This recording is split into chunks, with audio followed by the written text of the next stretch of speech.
The chamber doors explode inward at midnight.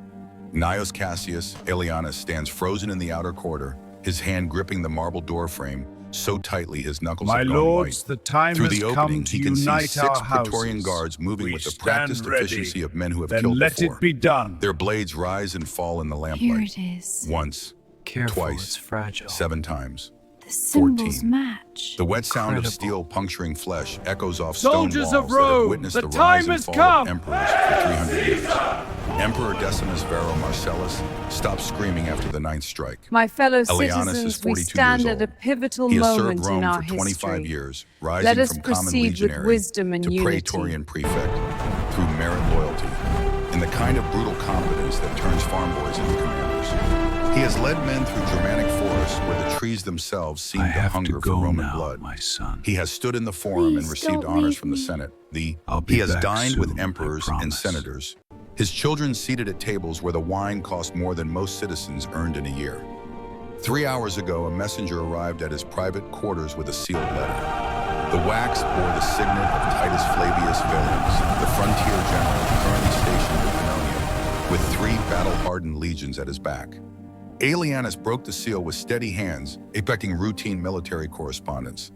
The letter contained 4 sentences and 2 locks of hair, one dark brown, one lighter, both familiar enough to stop his heart. Your sons send their regards from my camp. Marcus has grown tall. Titus asks about you daily. Tonight the emperor dies, or tomorrow they do. Choose. Aelianus had stared at those locks of hair for 10 minutes, his mind racing through impossible calculations. His wife had died 5 years ago during a plague that swept through Rome like divine punishment, leaving him alone with 2 boys who carried her gentle eyes and his own stubborn jaw. Marcus 17 now already talking about joining the legions like his father.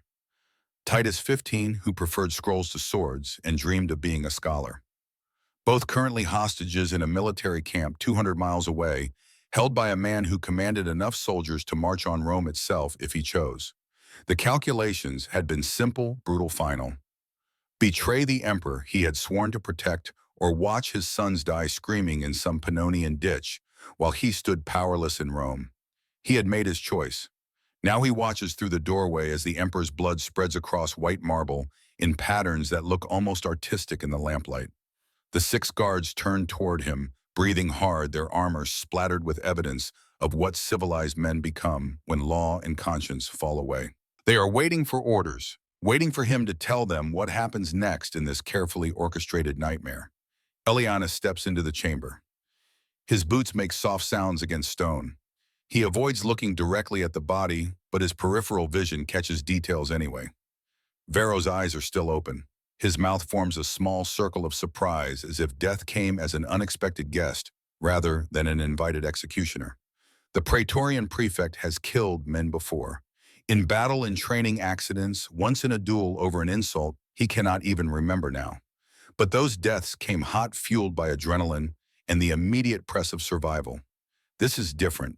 This is cold murder, dressed in political necessity, and Aelianus can feel something fundamental breaking inside his chest as he stares at the spreading pool of imperial blood.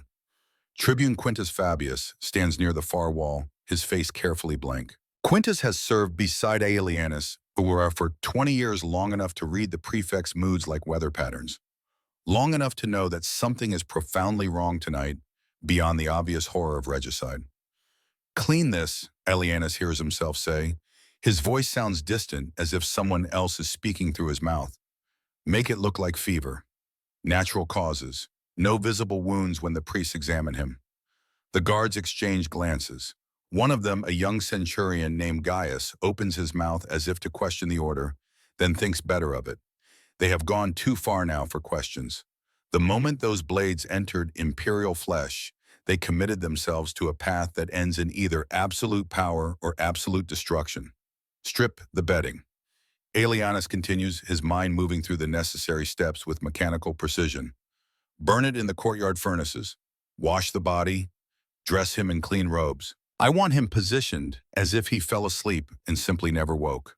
By dawn, every servant in this palace will believe the emperor died of sudden illness, peaceful and painless. And the Augusta? Quintus asked quietly. Aelianus turns. He had somehow managed to forget about Aurelia Prisca in the chaos of the last few minutes. Now he sees her for the first time kneeling in the corner near the window. She is 26 years old, Empress of Rome, and she is staring at him with eyes that hold no tears, no hysteria, only a calculating intelligence that makes his stomach tighten. She knows. Of course she knows. You do not marry an emperor without learning to read violence in men's faces. Augusta, Elianis says, carefully approaching her. Forgive me, I had no choice. Aurelia rises to her feet with surprising grace given the circumstances. Her sleeping gown is spattered with her husband's blood, but she ignores it with the same composed dignity she might use to overlook a wine stain at a state dinner. When she speaks, her voice carries the clear tones of aristocratic education, every word precisely chosen. Every man believes that when he betrays, she says, that he had no choice, that circumstances forced his hand. It makes the nights easier. Aelianus feels his jaw tighten. You know nothing about my circumstances. I know you just murdered my husband on behalf of Titus Flavius Valens. Aurelia replies, her eyes never leaving his face. I know the frontier general has been consolidating power for months. I know the Senate fears him. And I know you, prefect, have suddenly decided that serving a living monster is preferable to honoring a dead emperor. The accuracy of her assessment cuts deeper than any blade. Aelianus glances at Quintus, who remains carefully expressionless near the wall. The other guards have begun the grim work of cleaning, moving the emperor's body with the detached efficiency of men handling meat rather than majesty. What happens to me now? Aurelia asks, not pleading, simply requesting information as if inquiring about travel arrangements. Aelianus studies her. Protocol suggests he should kill her immediately. A widow with imperial connections and intimate knowledge of palace politics represents a significant threat to any usurper's legitimacy. But something in her composed demeanor, her lack of hysterics, suggests possibilities he had not considered. That depends, he says slowly, on how useful you prove to be in the next 72 hours.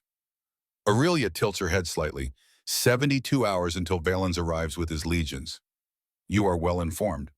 I listen, prefect, something you might have done more carefully before committing treason tonight. She pauses, then adds, I know about Carnuntum. The name hits Aelianus like a physical blow. He keeps his expression neutral through sheer force of will, but his mind races. Carnuntum, the border town where Valens had put down a rebellion 8 months ago. The incident that Valens himself dismissed in official reports as a necessary military action against insurgents. What do you know about Carnuntum? Aelianus asks, his voice carefully level.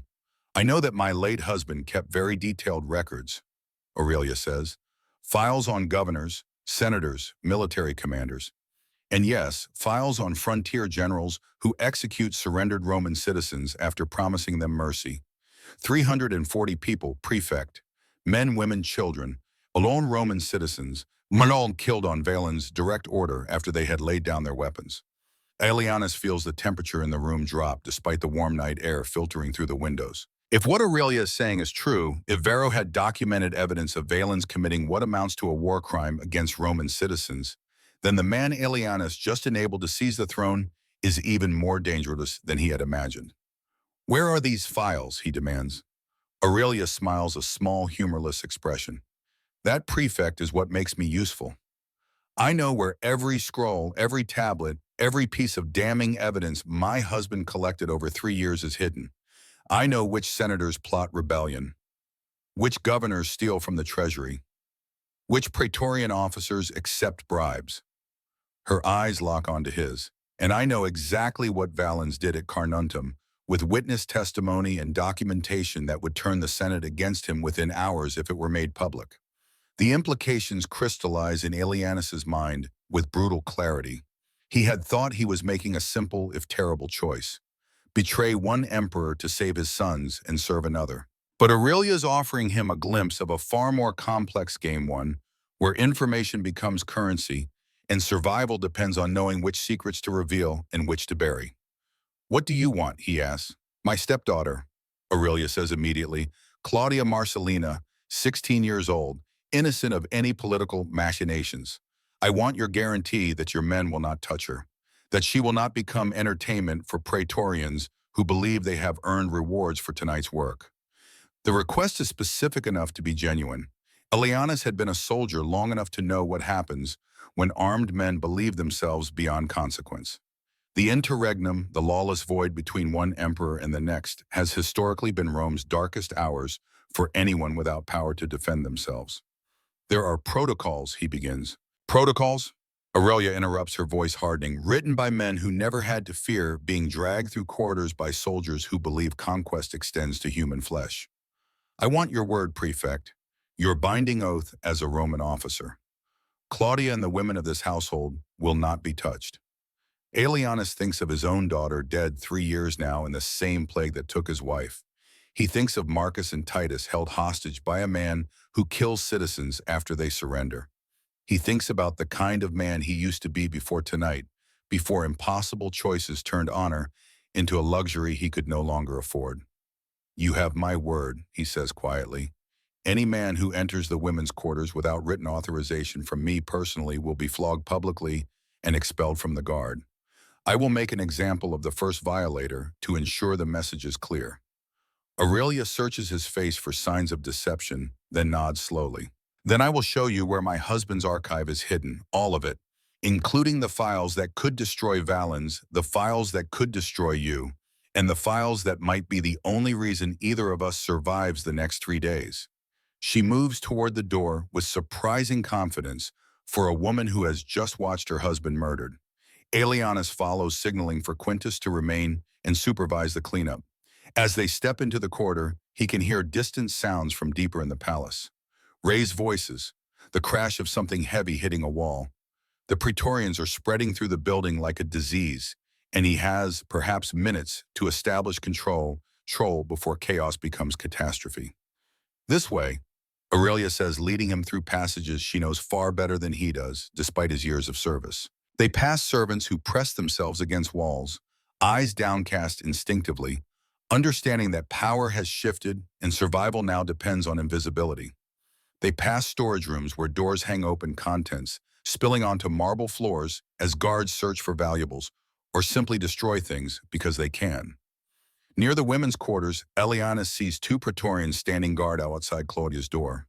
A middle-aged woman, presumably the girl's attendant, crouches nearby with blood trickling from a split lip.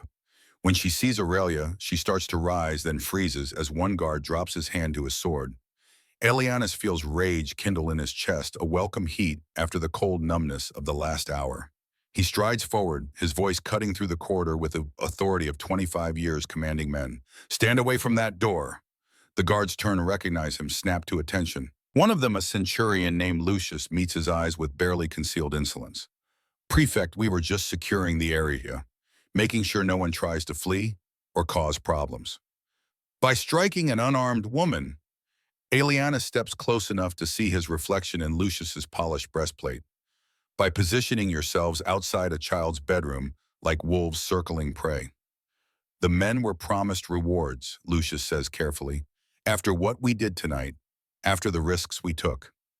You will be rewarded, Aelianus says coldly, with gold, with promotions, with immunity for your actions tonight. What you will not have is license to become animals. He raises his voice so it carries down the corridor, ensuring every nearby soldier hears him clearly. Any Praetorian who enters the women's quarters without my written seal will be seized and brought to me. I will have him flogged 50 times in the courtyard at dawn before the entire assembled guard. His family will be stripped of citizenship. His name will be erased from the rolls. This is not a suggestion. This is direct order from your prefect. Disobey it, and you will learn what true punishment looks like. The corridor has gone silent. Elianus can feel dozens of eyes on him, measuring, calculating. He is walking a dangerous line. Too harsh, and the men might rebel, deciding that if they have already committed treason, they might as well commit mutiny as well. Too lenient, and he loses control entirely, becoming a figurehead while Rome descends into chaos. Lucius's face flushes red. For a moment, Aelianus thinks the man might actually challenge him. Then training and hierarchy reassert themselves. Lucius salutes stiffly and steps away from Claudia's door. As you command, Prefect. Good. Aelianus turns to address the gathered soldiers. You have done what needed to be done tonight. You have made a choice that will echo through history, But we are not barbarians. We are Rome's defenders. When Titus Flavius Valens arrives in 3 days, he will find a city at peace, a palace in order, and a guard that has maintained discipline even in the most trying circumstances. That is how we survive what comes next. Not through chaos, but through control. Dismissed. The soldiers disperse slowly, reluctantly, but they disperse. Aelianus watches them go, then turns to the injured attendant. You, what is your name? Julia, my lord, the woman stammers. Julia, go to the steward and have that lip treated. Tell no one what you saw tonight. If asked, the emperor died peacefully of sudden fever. Understood? Yes, my lord. As Julia hurries away, Aurelia steps close to Aelianus. That was well done, prefect. You bought us time. Perhaps even bought yourself some loyalty. I bought fear, Aelianus corrects. Loyalty comes later if we survive long enough to earn it. He gestures down the corridor. The archive. They continue through the palace until they reach a section Aelianus has never entered before, the emperor's private wing, where even the Praetorian prefect required explicit permission to tread. Aurelia leads him to an unremarkable wooden door, its surface plain and unadorned compared to the gilt and marble surrounding it. No keyhole, Aelianus observes. No. Aurelia removes a ring from her dead husband's finger, a heavy gold signet she must have taken from the corpse while Aelianus was dealing with the guards. She presses the carved surface against a bronze plate set into the doorframe and rotates it. Something clicks inside the wood mechanisms, engaging with precision that speaks to master craftsmanship. The door swings open silently. The study beyond is smaller than Aelianus expected, barely 15 feet across. But every surface is covered with organization. Shelves climb the walls, floor to ceiling, packed with scrolls and wax tablets, arranged with obsessive care. A large wooden table dominates the center, its surface scarred from years of use. A brazier filled with cold coals sits ready to burn evidence if necessary. An oil lamp hangs from an iron hook, waiting to illuminate the work of governing an empire through documentation rather than decree. Aurelia lights the lamp with practiced ease, and warm light floods the space. Aelianus steps inside, his soldier's eyes automatically cataloging exits and defenses. Only one door, no windows. This is a room designed for secrets, where emperors sit alone with the accumulated sins and ambitions of everyone around them. My husband spent 3 years building this collection, Aurelia says, running her hand along a shelf of red ribbon-bound scrolls. Provincial governors who steal grain shipments, senators who plot sedition in private while proclaiming loyalty in public, military commanders who falsify casualty reports to hide their incompetence. She pauses at a stack bound with blue ribbon. And of course the Praetorian Guard. She pulls down the blue-bound collection and hands it to Aelianus. He unrolls the first scroll and begins to read. Within minutes he feels sick. Names he recognizes, officers he trusts, all documented with meticulous detail. Tribune Lucius Valerius accepting 5,000 denarii from Senator Flavius to overlook illegal weapons shipments. Centurion Gavius Drusus selling gladius swords from the imperial armory to criminal gangs in the Subura district. A junior officer named Gaius taking bribes to allow certain merchants through checkpoints without inspection. He knew, Aelianus whispers. Varro knew everything. Knowledge was his weapon, Aurelia agrees. He was not a warrior emperor like Trajan. He could not inspire legions with speeches or lead cavalry charges. But he could read men, he could collect evidence. And he believed that when the time came when he had assembled an unbreakable case against his enemies, he would strike once and eliminate all of them simultaneously.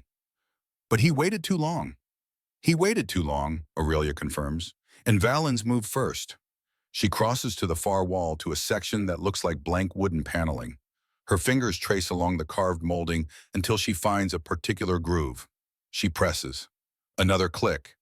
A section of paneling swings forward, revealing a shallow alcove behind it. Inside rest 3 bundles, one bound with black cord, one with plain rope, one wrapped in unmarked leather and secured with a single loop. Black is the guard, Aurelia explains. Everything Varro collected on Praetorian corruption over the past 3 years. Names, dates, amounts, witnesses.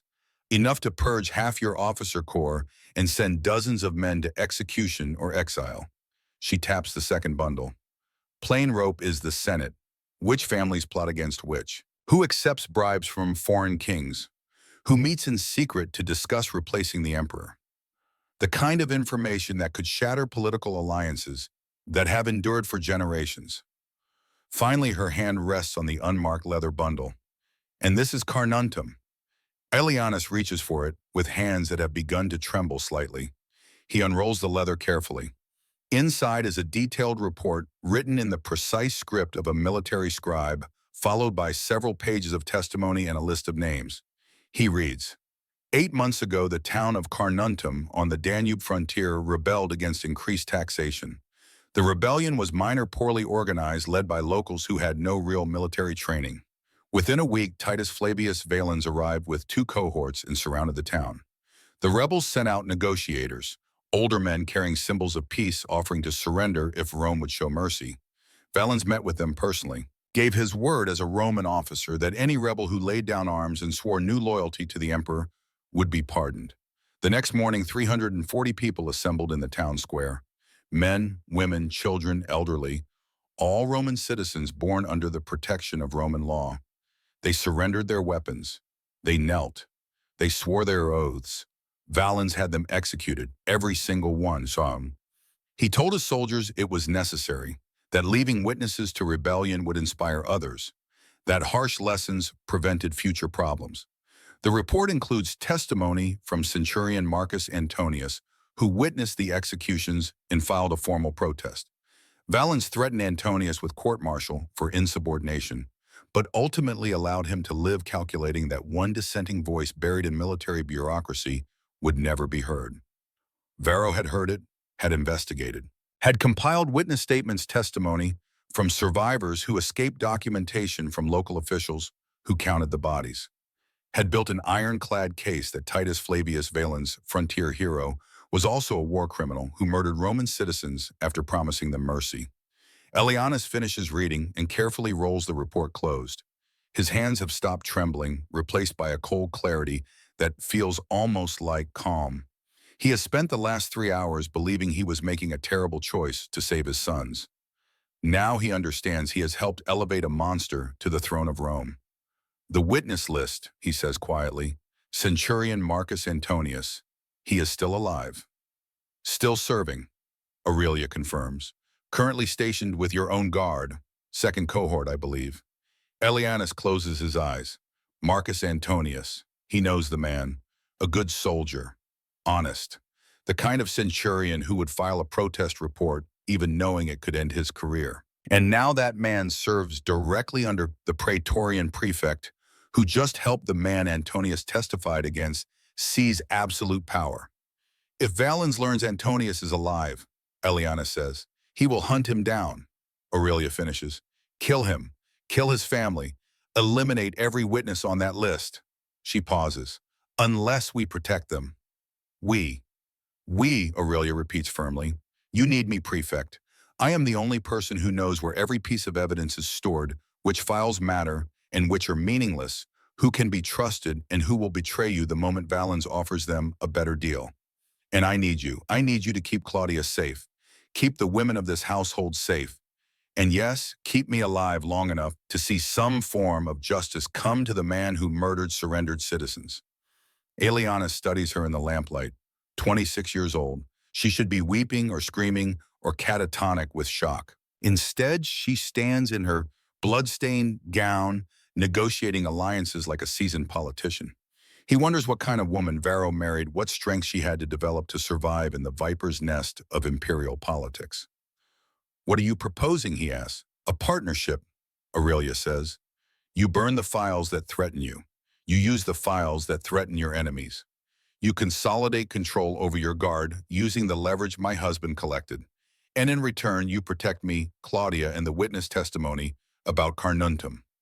Valens will demand to see everything Varro collected about him. So show him most of it, Aurelia suggests. Show him the Carnuntum report. Let him know you have evidence of what he did. But tell him the witness list was destroyed. Make him believe Centurion Antonius died of fever last week. Give Valens the impression that while damaging evidence exists, it is incomplete, controllable, and in your hands rather than out in the world beyond his reach. That makes me his blackmailer, Aelianus objects. It makes you his necessary ally, Aurelia corrects. Valens is a soldier prefect. He understands enemies and allies. Right now, you are neither. You are a man who helped him seize power but might still betray him. By showing him you possess dangerous knowledge, but choose to contain it rather than reveal it, you transform yourself from potential threat into valuable partner. The logic is sound. Brutal, cynical, and utterly pragmatic, but sound. Aelianus finds himself admiring this young woman's capacity for cold calculation even as it disturbs him. "And the witness list," he asks. "Where will you hide it?" Aurelia's smile returns that same small, humorless expression. Somewhere Valens will never think to look. Somewhere that even if he tears this palace apart, stone by stone, he will never find it. She meets his eyes. "Do we have an agreement?" Prefect Aelianus thinks of his sons. Marcus and Titus held hostage by the monster whose throne he just helped secure. He thinks of Centurion Marcus Antonius, an honest soldier who tried to do the right thing, and now faces execution if his continued existence becomes known. He thinks of the emperor lying dead in clean sheets arranged to look peaceful, while the truth of his murder becomes buried under layers of convenient fiction. He thinks about honor, about duty, about all the things he believed made him a good man before tonight.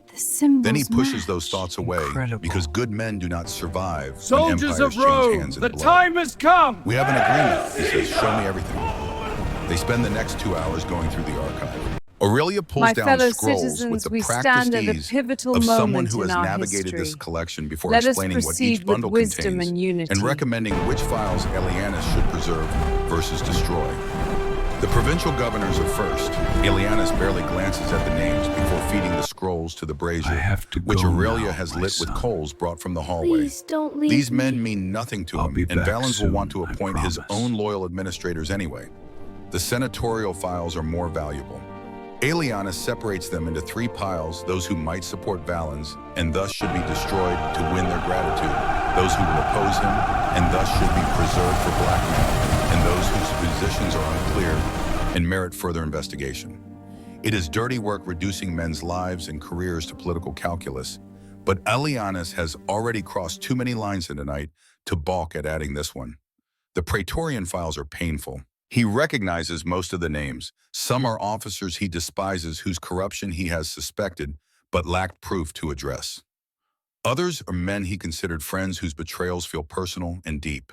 He reads about Tribune Lucius Valerius in detail, learning that the man's bribery extends far beyond the single incident mentioned earlier, encompassing a network of corruption that touches dozens of merchants and foreign agents.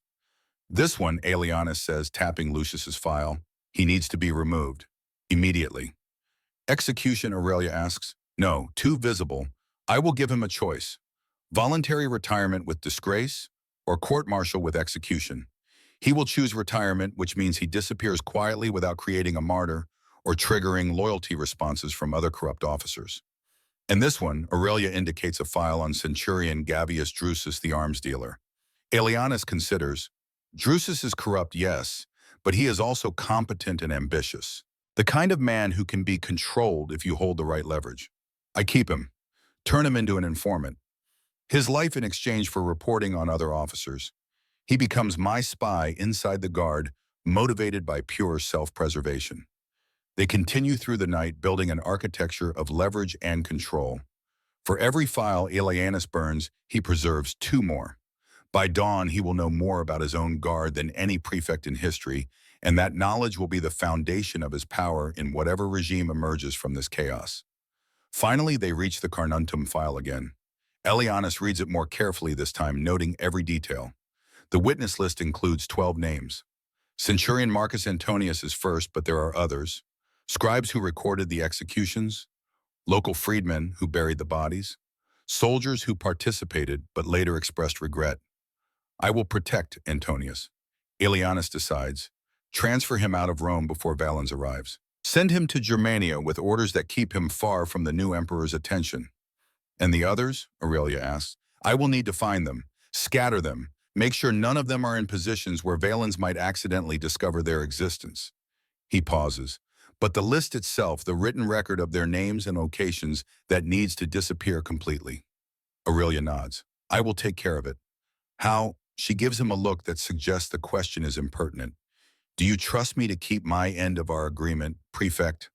I have no choice but to trust you. Then trust me to hide the witness list somewhere even Valens's most thorough searches will never find it. Somewhere that if we both die, it will eventually surface. But if we survive, it remains buried until needed. Aelianus wants to press, but he is learning that Aurelia operates on her own terms. Trying to force information from her will only damage the fragile alliance they are building. Instead, he gathers the files he plans to keep, helps her burn the rest, and watches as 3 years of Imperial intelligence work turns to ash and smoke. As the last scroll curls and blackens in the brazier, Aurelia turns to him. One more thing, Prefect. Your men, the ones who actually killed my husband, they will expect rewards. They will receive gold, promotions, immunity. They will also expect you to look the other way when they indulge certain appetites, Aurelia says bluntly. The interregnum has rules unwritten but understood. The Guard traditionally takes what it wants during the void between emperors. Property, wine, women. Aelianus's jaw tightens. I gave you my word about Claudia and your household. I know, but your men do not know you meant it. They heard threats in the corridor, but threats are wind unless backed by action. You need to make an example, publicly, brutally. The kind of example that makes every Praetorian understand that this interregnum will not follow traditional rules. She is right, and Aelianus knows it. Words are cheap. Violence is the language soldiers understand best. I will handle it, he says. They emerge from the study as the first gray light of dawn begins to filter through palace windows. The corridors are quieter now, the initial chaos having subsided into the tense watchfulness of soldiers holding captured territory. Aelianus can see guards posted at regular intervals, maintaining perimeters controlling access. He finds Quintus Fabius supervising the cleanup in the imperial bedchamber. Varro's body now lies on the bed, dressed in clean robes arranged with the peaceful dignity of natural death. The blood has been scrubbed from the marble. Fresh sheets cover the mattress. To anyone who did not witness the actual murder, it could pass for exactly what the official story will claim. Sudden illness, peaceful passing. Prefect Quintus says, noting Aelianus's arrival, everything is prepared. The priest will be allowed in at midday to perform initial rites. Good. Aelianus glances at Aurelia, who has moved to stand beside her husband's corpse. She reaches out and closes Varro's eyes with gentle fingers, a final intimate gesture that reminds Aelianus these people were married, shared a life, had moments of genuine connection beyond political alliance. I need to address the guard, Aelianus tells Quintus. Full assembly in the main courtyard. 1 hour, every cohort represented. Quintus's eyes sharpen. All of them. All of them. As Quintus leaves to spread the word, Aelianus turns to Aurelia. You should rest. Prepare yourself. Tomorrow the Senate meets. You will need to perform. I know my role, Prefect. She straightens the folds of Varro's robe with practiced care. I will be the grieving widow, dignified, controlled, endorsing Valens as my husband's chosen successor, giving Rome the peaceful transition it craves. She looks up at him. And you will be the loyal prefect who maintained order in chaos. Together we sell the fiction that legitimizes the coup. Together, Aelianus echoes. The word feels strange in his mouth. He has not had a true partner since his wife died. Now he finds himself bound to this young woman through shared guilt, shared danger, and shared determination to survive the consequences of this night. He leaves her to her vigil and makes his way to the courtyard. The assembly takes shape quickly.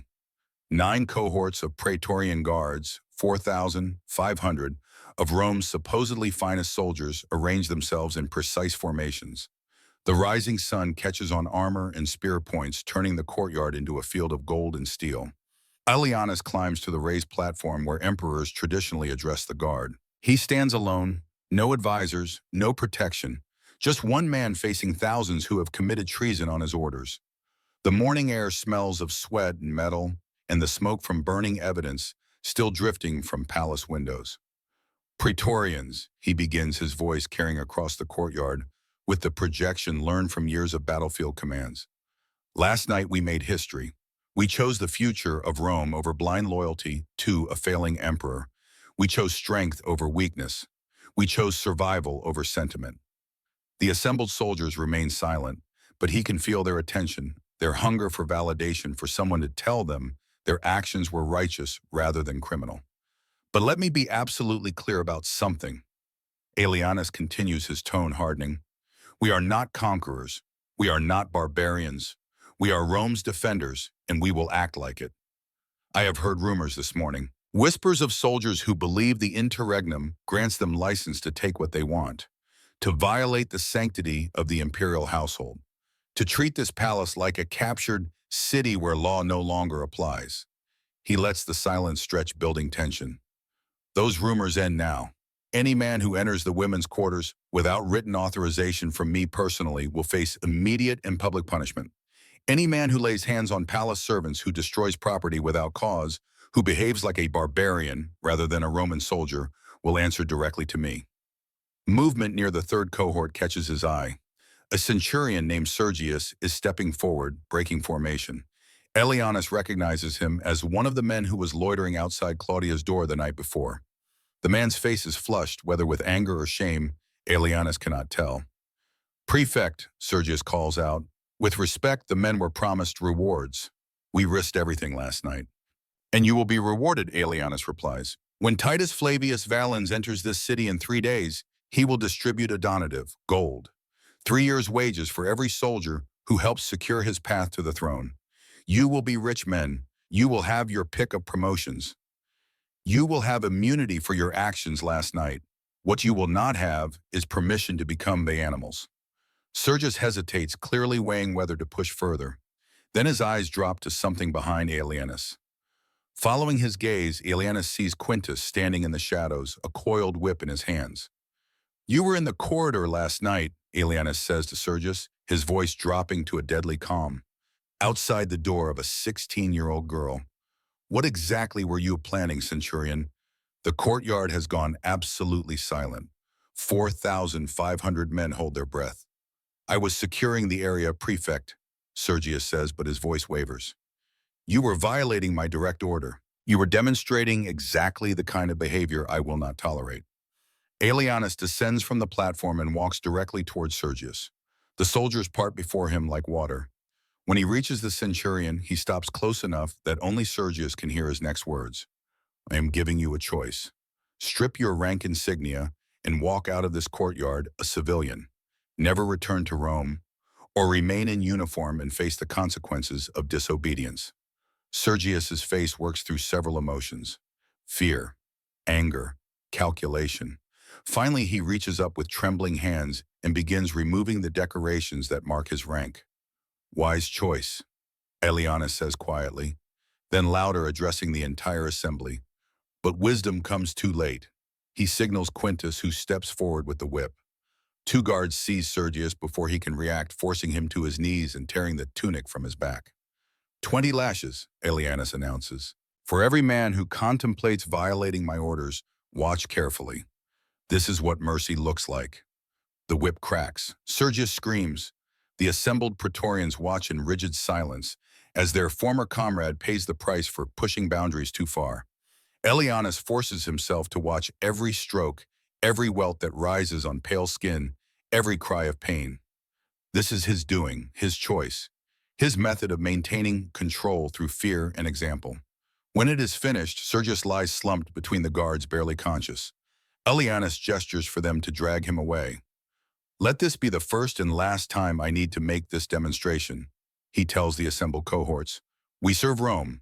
We will receive Rome's gratitude, but we will do so with discipline and honor intact." Dismissed. The soldiers disperse slowly, shaken, subdued. Aelianus sees fear in their faces, yes, but also something that might be respect. They are remembering that their prefect is not just a political appointee, but a soldier who understands how to command through strength. Quintus approaches as the courtyard empties. "That was necessary," he says quietly, "but risky. Push too hard, and they rebel." "I know." Aelianus wipes sweat from his forehead with a hand that shakes slightly from adrenaline crash. "But if I had shown weakness this morning, by tonight we would have chaos. Better to rule through fear than not rule at all." "You sound like an emperor." The observation stings more than Quintus probably intended. I am not an emperor, Eliana says firmly. I am a man trying to survive the next 3 days with my son still breathing and my soul not completely destroyed. Speaking of which, I need you to do something for me. He explains about Centurion Marcus Antonius and the necessity of transferring him out of Rome before Valens arrives. Quintus listens carefully, asking no questions about why, simply accepting the order and beginning to plan logistics. The curia smells of old wood and older power. Eliana stands at the edge of the chamber, watching as 300 senators file through the ancient doors and take their places on marble benches that have supported the backsides of Roman aristocracy for half a millennium. These men represent the theoretical heart of republican governance, the voice of Rome's citizens, the counterbalance to imperial tyranny. In practice, they represent families who have learned to survive by bending their principles to match whoever currently holds the most swords. Today, they will bend toward Titus Flavius Valens, and Aelianus All is here to ensure that bending happens smoothly. He had spent the morning preparing Aurelia for this performance. They met in a small receiving room while servants dressed her in formal mourning black.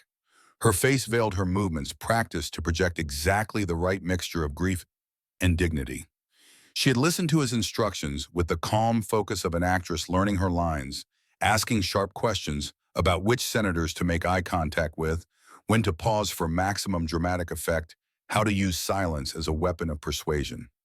Now she sits in the section reserved for imperial women, surrounded by empty seats that remind everyone of Rome's recent losses.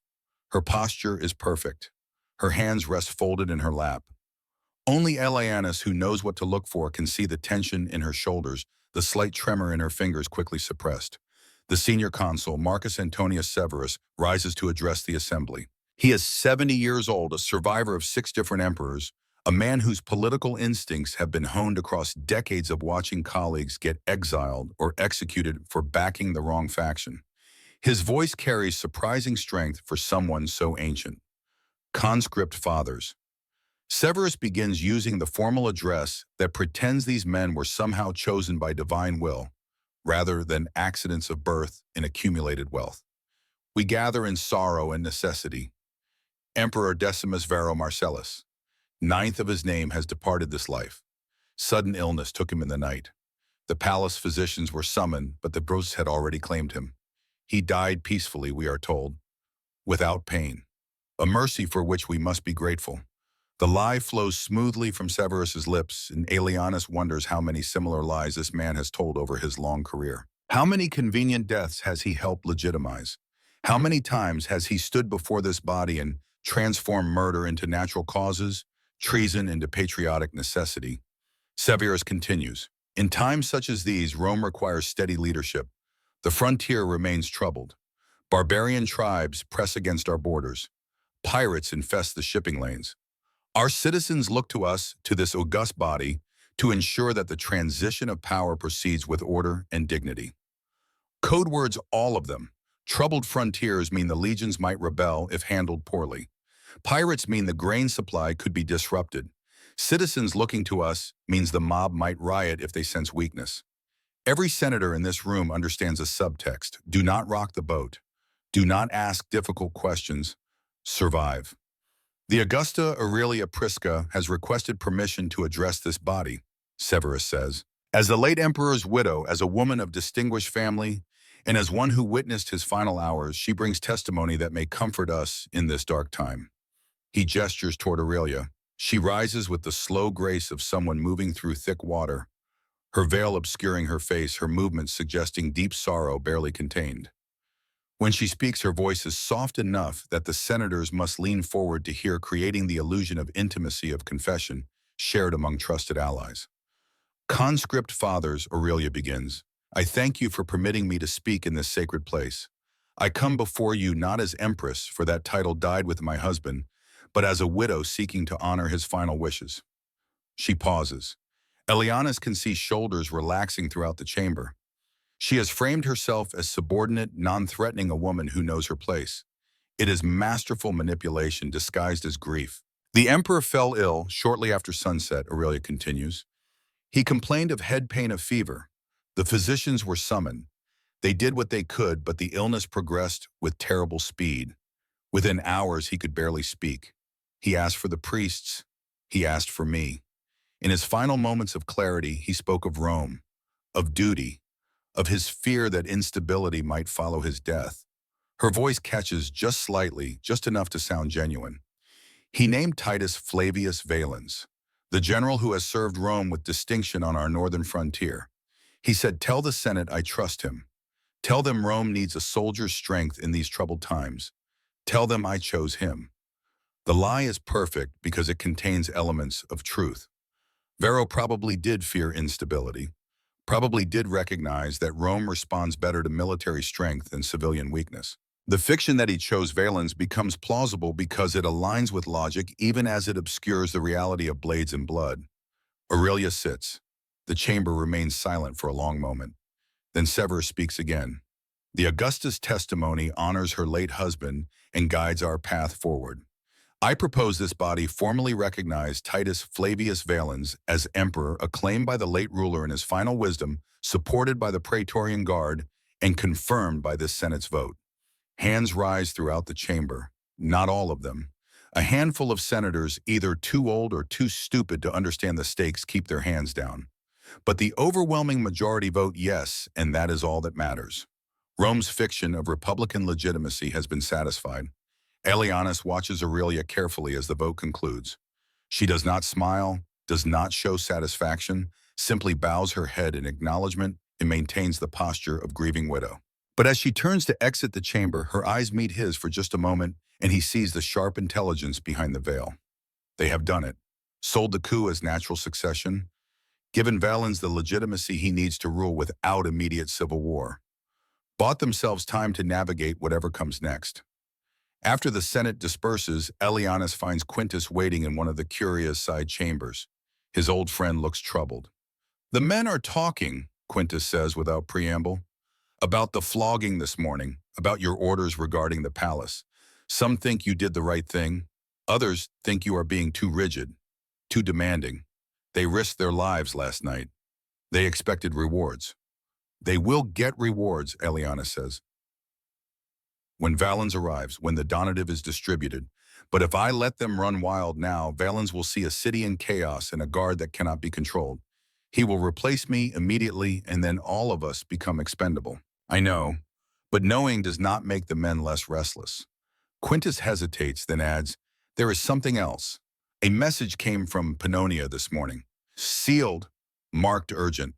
He hands Aelianus a leather dispatch case bearing Valens's personal signet. Aelianus breaks the seal with steady hands despite the dread pooling in his stomach. Inside is a single sheet of parchment and 2 more locks of hair. The letter is brief. "Prefect, your sons send their regards. Marcus has been asking when he might see Rome. Titus wonders if you remember the stories you used to tell him before sleep.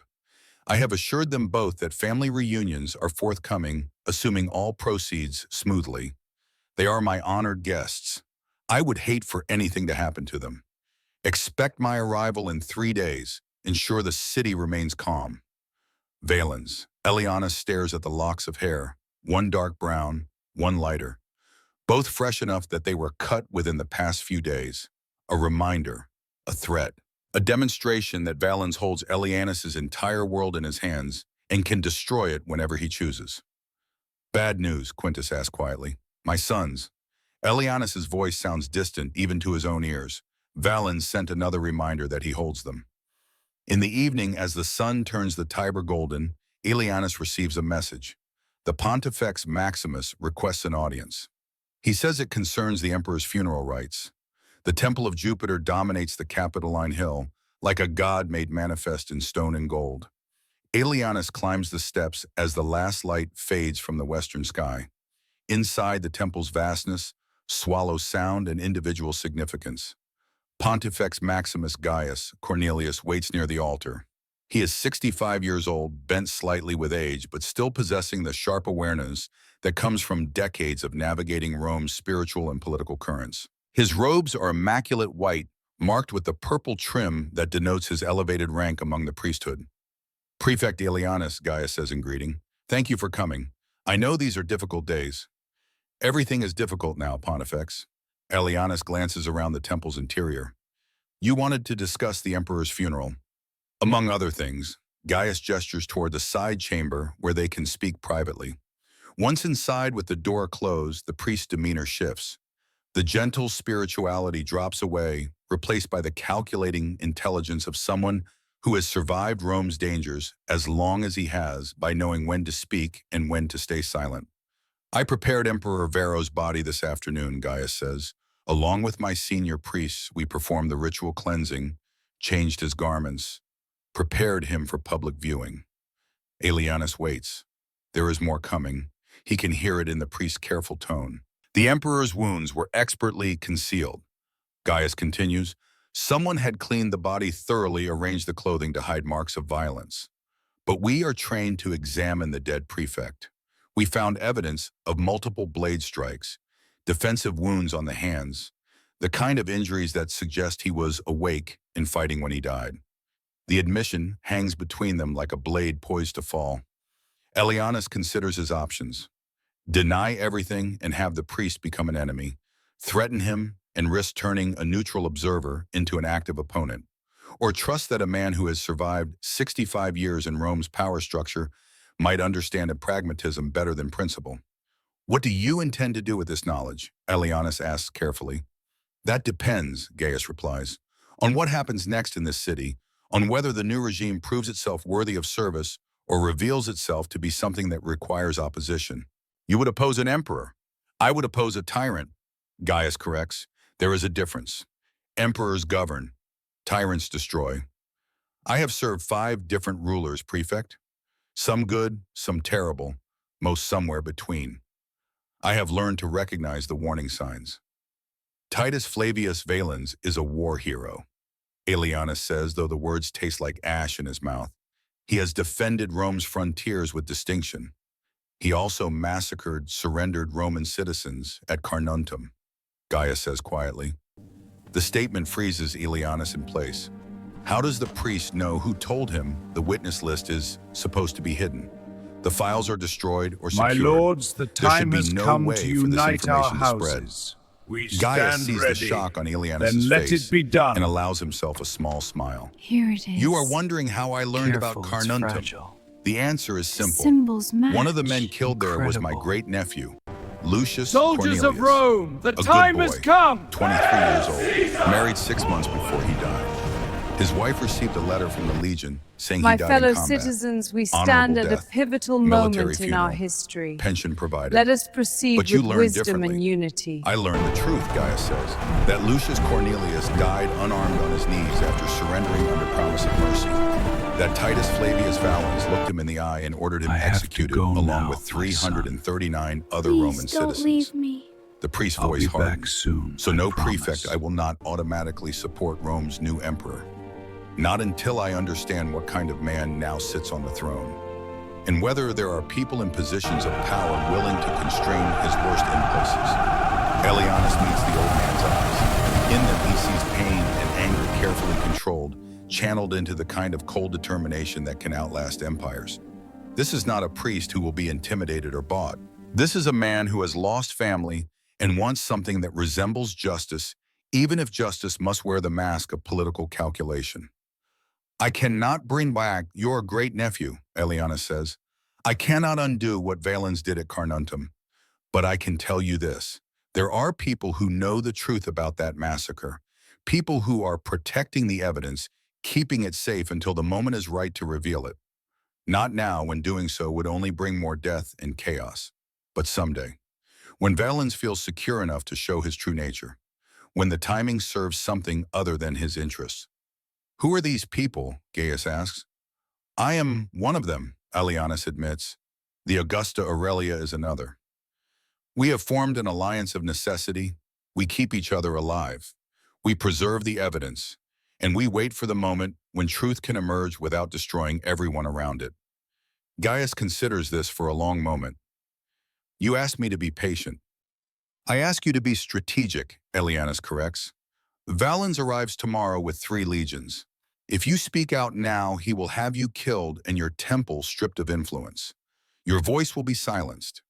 Your evidence dismissed as the ravings of a grieving relative.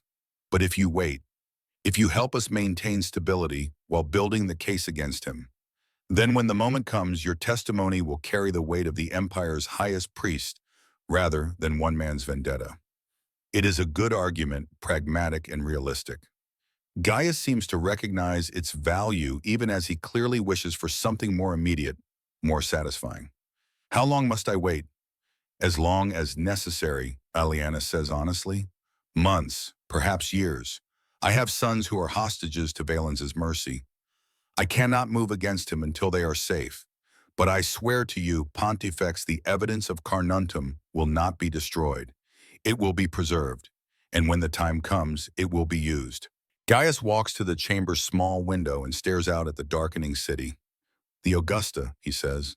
She approached me this afternoon, asked to speak privately while we prepared her husband's body. She gave me something. Aelianus's pulse quickens. What did she give you? A piece of cloth, Gaius says. Very small, folded many times. Inside was a list of names, 12 of them. Witnesses to Carnuntum, soldiers who saw what Valens did. The Augusta told me to hide this list in the temple archives, to guard it with my life, to make sure that if she and you both die under suspicious circumstances, the list finds its way to senators who might use it. So that is where Aurelia hid the witness list, not in some secret compartment or buried cache, but with the one man in Rome who has personal reason to hate Valens and institutional protection that makes him difficult to kill. It is brilliant, ruthless, and exactly the kind of strategic thinking Aelianus has come to expect from the young widow. Will you do it? Aelianus asks. Will you hide the list and wait? I will, Gaius says, not because I trust you, Prefect, not because I believe in your promises, but because I loved my great-nephew and I want his death to matter. If waiting a few years ensures that Valens eventually faces consequences, rather than dying peacefully in his sleep decades from now, then I can be patient. Thank you. Do not thank me, Gaius says sharply. I am not doing this as a favor. I am doing it because I have no better option. If you betray this trust, if you allow that list to be destroyed or those witnesses to be eliminated, I will make it my life's work to destroy you. I may be old, Prefect, but I have resources you cannot imagine. Remember that. Aelianus nods. The threat is clear and probably genuine. But for now, it also represents alliance, however fragile and conditional. Aelianus returns to the Praetorian camp and spends the next several hours working through the officer files Aurelia gave him. Tribune Lucius Valerius is summoned first. The man arrives with the false confidence of someone who does not yet know his corruption has been documented. You wanted to see me, Prefect? Lucius asks. Aelianus slides a scroll across his desk. Read this. Lucius unrolls it and goes pale. The scroll details every bribe he has accepted over the past 2 years. Names, dates, amounts, witnesses. It is damning comprehensive and completely accurate. This is Lucius begins, then stops. There is no defense, no explanation that will erase what is written there. You have 2 choices, Aelianus says flatly. Voluntary retirement. You resign your commission, leave Rome, never return. Soin, or court-martial. Public trial, execution for corruption and treason. You have until dawn to decide. Lucius leaves the office a broken man. By morning he will choose retirement. Aelianus knows. Most men will choose shame over death. Centurion Gabius Drusus comes next, the arms dealer. This conversation is different.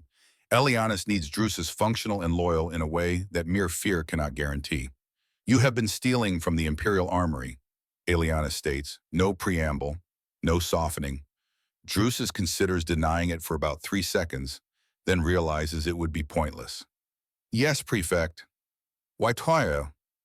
Money, Drusus says simply. I have debts, gambling debts, the kind that get your family hurt if you do not pay. Aelianus studies the man. He is corrupt, yes, but there is a practicality to him that can be useful. I am going to make you an offer. Your crimes are forgotten. Your debts are paid from my personal funds. In exchange, you become my eyes and ears inside the guard. You watch other officers. You report to me anything suspicious, any plots, any betrayals. You become my swine.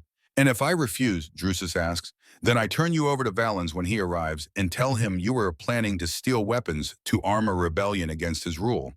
You will be tortured for information you do not have, then executed in a way designed to discourage others. The choice is not really a choice, and Drusus knows it. I accept your offer, Prefect. Good. Elianus hands him a purse heavy with coins. Pay your debts, report to me weekly, and remember I own you now. Your life exists at my pleasure. It goes on like this through the night. Officer after officer summoned, confronted with evidence, given choices that are not really choices. By dawn, Elianus has restructured his command entirely. The corrupt are purged or controlled. The loyal are promoted. The uncertain are watched. The third day arrives with the kind of clarity that only comes after sleepless nights and impossible decisions. At midday, scouts bring word. Titus Flavius Valens is 15 miles outside Rome. He will arrive by evening. Elianus gives the orders he has been preparing for days. The Praetorian Guard assembles in full parade formation. Every soldier in pristine armor, every weapon polished until it gleams. They line the streets from the city gates to the palace, creating a corridor of steel and discipline. The citizens gather to watch. As the sun begins its descent toward the western hills, trumpets sound in the distance, the signal that Valens approaches. The column appears first as a distant cloud of dust, then gradually resolves into individual elements. 3,000 legionaries marching in perfect step. At the column's head rides Titus Flavius Valens. He is 38 years old, broad-shouldered and weathered. A scar runs across his left cheek. His armor is functional rather than ornate. This is the man Elianus helped place on the throne. The man who holds his sons hostage. The man who killed 340 surrendered citizens without hesitation or remorse. Valens dismounts with fluid grace and approaches. Elianus salutes fist to chest. Valens returns it, then surprises everyone by stepping forward and embracing Elianus like a brother. "My loyal prefect," Valens says loudly enough for nearby witnesses to hear. "You have kept Rome safe in these troubled days. The empire thanks you." When Valens pulls back his hand, lingers on Elianus' shoulder just long enough to whisper, "Tonight, we talk, privately." The formal entry continues with speeches and rituals. At some point, Aurelia appears to present the new emperor with symbols of office. Finally, as the sun sets and torches are lit throughout the palace, the public ceremonies conclude. An hour after full dark, a servant arrives with summons. The emperor requests Prefect Elianus' presence in his private chambers. Alone. The servant shows him into a chamber that has been hastily converted. Maps of the frontier cover walls that yesterday held artwork. Valens sits at a desk, a cup of wine in his hand. "Sit," Valens says. "Wine. Thank you, Caesar." They drink in silence. Then Valens sets down his cup. "You did well. The Senate meeting, the guards' discipline, the city is calm. Exactly what I needed." "I serve Rome," Elianus says carefully. "You serve yourself," Valens corrects without heat. "Same as everyone. But performance matters. You performed excellently. Your reward will be generous. The guard receives its donative tomorrow. 3 years' wages. You retain your position as prefect, with expanded authority." "Thank you, Caesar." "However," Valens continues, "there are matters we need to discuss. Emperor Vero was paranoid in his final years, obsessive about documentation. I am told he kept extensive files on people throughout the empire." "He did," Elianus confirms. "Most of those files have been destroyed. Provincial administrators, senators, routine corruption. The new regime deserves a clean slate." "Most," Valens repeats, "but not all." Elianus reaches into the leather case he brought and withdraws 2 bundles, one bound in black cord, one wrapped in unmarked leather. He places them on the desk between them. "Black is Praetorian corruption," and he explains. "Claims of officers who accepted bribes, sold weapons, abused their positions. I kept these files because I need leverage to control my men. You want a loyal guard. This is how I ensure loyalty." Valens nods slowly, understanding the logic. And the other, carnuntum. The single word changes the atmosphere in the room. Valens's expression does not shift, but something in his posture hardens. "What about carnuntum?" Valens asks quietly. "Emperor Vero received a report," Elianus says, keeping his voice neutral, "from a centurion who participated in suppressing the rebellion there. The report detailed the execution of surrendered rebels. 340 people, Roman citizens." He slides the unmarked bundle across the desk. Valens takes it and reads with focused intensity. When he finishes, he rolls the leather closed and sets it aside. This report is from Centurion Marcus Antonius. Where is he now? Dead, Aelianus lies smoothly. Fever 2 weeks ago, his body was burned according to military protocol. Valens studies him. You are certain. On my son's lives, Caesar, I verified it personally before you arrived. The centurion is dead. Whatever protest he filed died with him. It is a good lie made believable by the specific detail and the invocation of Aelianus' sons. Valens seems to accept it, though suspicion still lingers in his eyes. The incident at Carnuntum was necessary, Valens says. Shamaos. Rebellion spreads like disease if not cauterized completely. Mercy toward rebels is cruelty toward the loyal citizens they would have harmed. I made a hard choice. History will judge whether I made the right one. History is written by survivors, Aelianus observes. Exactly. Valens leans back in his chair. This document is dangerous. In the wrong hands, it could be used against me. Senators looking to undermine my authority. Rival generals seeking to challenge my legitimacy. What do you want me to do with it? Keep it, Valens says, surprising him. Lock it away, guard it like you guard the Praetorian files. Use it as leverage if you must, but only against my enemies, never against me. Aelianus understands the strategy immediately. By allowing him to keep the Carnuntum report, Valens is transforming it from potential weapon into shared secret. They are both complicit now. I will keep it safe, Aelianus says. Good. Valens refills both cups. Your sons arrive in 7 days. I am sorry for the necessity of holding them, but you understand why it was required. I understand. They will not be harmed. They will be returned to you in good health. You have my word. Valens pauses. But understand something, Prefect. Your sons are your weakness. As long as you love them, as long as you would do anything to protect them, they remain leverage. Not because I am cruel, but because leverage is how empires function. The moment you have nothing to lose is the moment you become dangerous. The honesty is almost refreshing in its brutality. I will serve loyally, Aelianus says. I know you will, Valens agrees, because you are smart enough to understand the alternative. He raises his cup in a toast. To partnership, may it prove profitable for us both. They drink. The wine tastes like ash.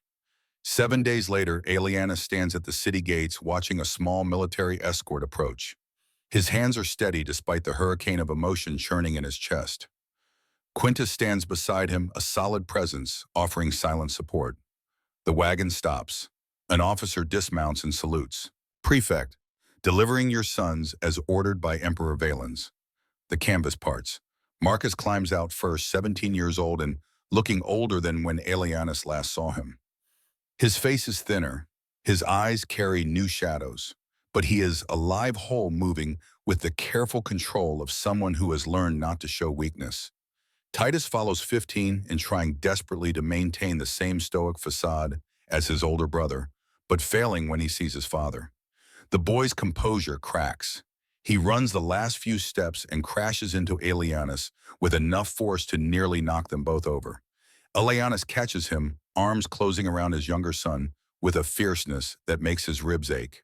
Marcus joins them a moment later.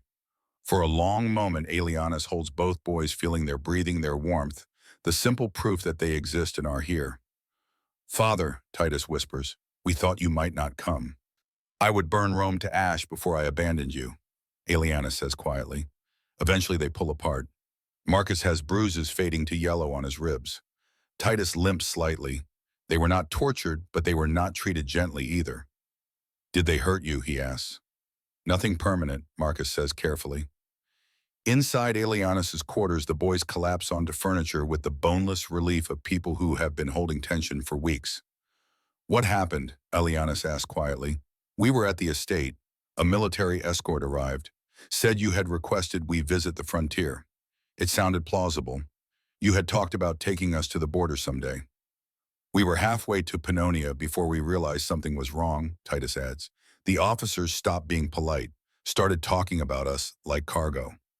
At the camp, they kept us in a tent, fed us, allowed us to walk around under guard, but every few days someone would come, take locks of our hair, write letters using our words, reminding us that our safety depended on your cooperation.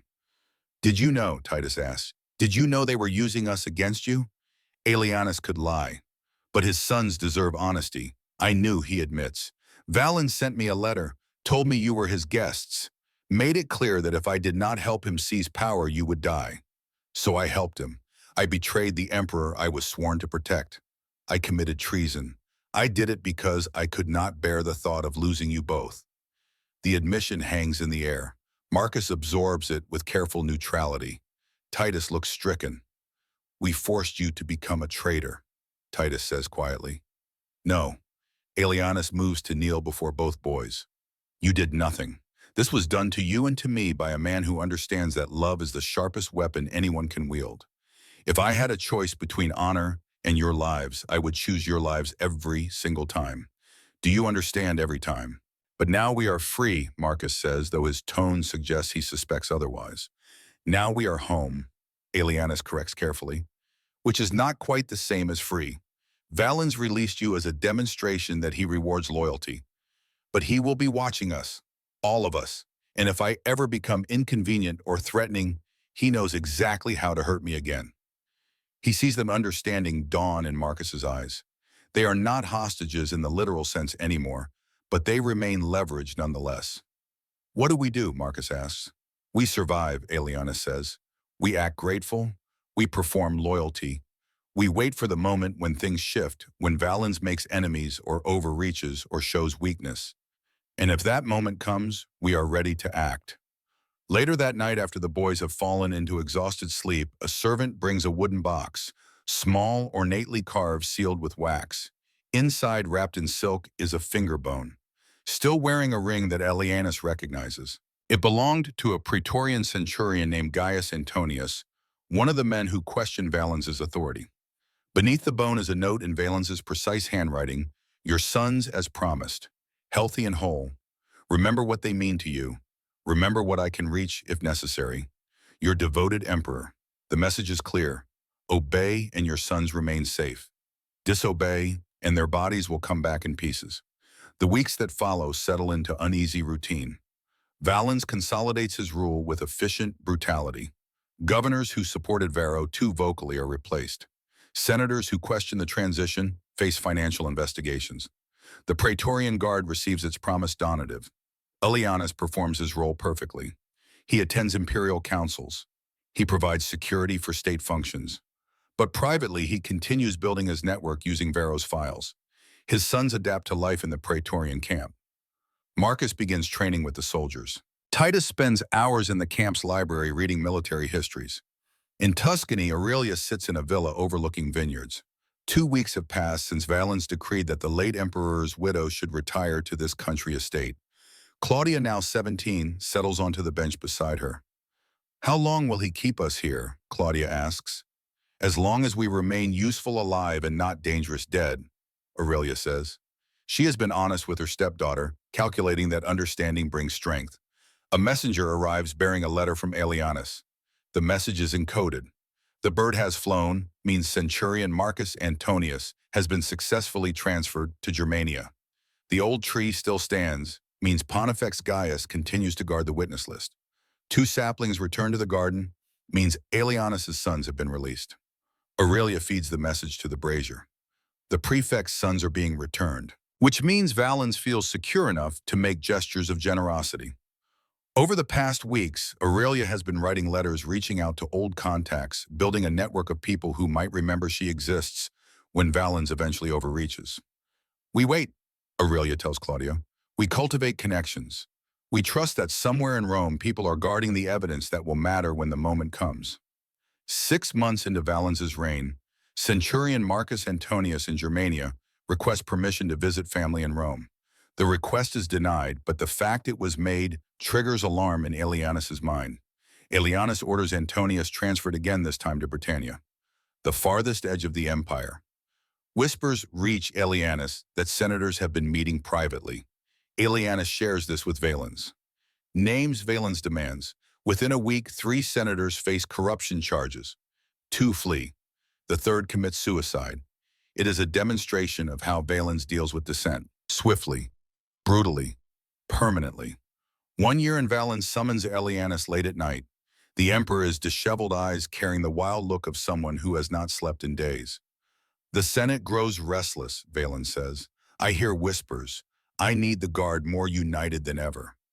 You can count on them, Eliana says carefully. Devotion to me or to you, Valens asks quietly. The guard serves Rome and Rome's emperor, Eliana says. They follow strength.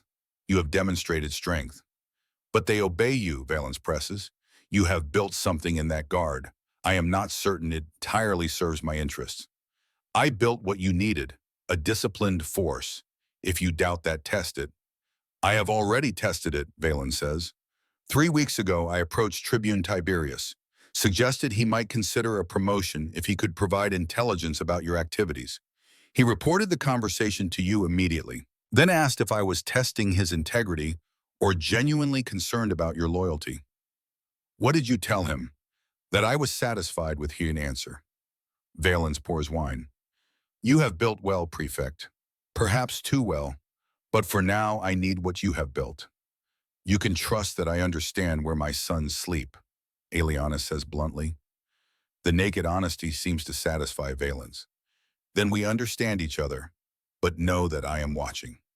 18 months after the coup, Eliana stands on the Palatine Hill at sunset. Quintus joins him. Thinking about the late emperor, Quintus asks. Every day, Aelianus admits. Does it get easier, the guilt? No, but you learn to carry it. What do you think comes next? Valens will make enemies. Eventually someone will push back. When that happens, the evidence you and the Augusta have been protecting will matter. I used to be a good man, Aelianus says quietly. You are still a good man. Just a good man who made terrible choices under impossible circumstances. Your sons will remember that their father moved heaven and earth to protect them. That has to count for something. In his chambers that night, Aelianus opens a small chest. Inside, the wooden toy horse Titus left behind. A letter from his late wife, and a copy of the Carnuntum report. He reads his wife's letter. She had written about their sons, about her trust that Aelianus would guide them toward good lives. She had believed in his honor, his integrity. The candle burns lower. Outside, Rome sleeps. Inside, one man sits awake with the knowledge that empires are built on choices like his. Somewhere in the temple, archives, a list of 12 names waits in the darkness. Witnesses to murder, proof of crimes, insurance against tyrants who believe their power makes them untouchable. Today, Aelianus serves the emperor who holds his sons' lives. Today, he maintains the fiction that makes survival possible.